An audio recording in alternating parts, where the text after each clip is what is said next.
मुख्यमंत्री विष्णुदेव साय आज बालोद जिला के गुंडरदेही में 174 करोड़ के विकास कार्य के करें लोकार्पण।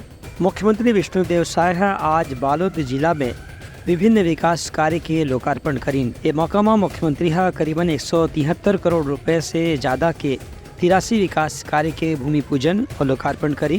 मुख्यमंत्री हकीन की बालोद जिला के अलग अलग ग्रामीण क्षेत्र में जतकर भी विकास कार्य या निर्माण कार्य पाछू 1-2 साल में स्वीकृत हो रही से ओखर पर धन की व्यवस्था करे जाते। एम संजारी बालोद विधानसभा क्षेत्र के अंतर्गत करीबन 18 करोड़ रुपए के कार्य, डोंडी लोहारा विधानसभा क्षेत्र के अंतर्गत 140 करोड़ रुपए के सड़क पुल पुलिया नहर के कार्य, गुंडरदेही विधानसभा क्षेत्र के अंतर्गत 11 करोड़ रुपए के लागत से 16 विकास कार्य और डोंडी लोहारा विधानसभा क्षेत्र के अंतर्गत करीबन 5 करोड़ रुपए के 21 कार्य के संगे संग अलग अलग ग्रामीण क्षेत्र में सड़क, खेत, नहर, पानी, बिजली से संबंधित कार्य के लोकार्पण आज करे गए है।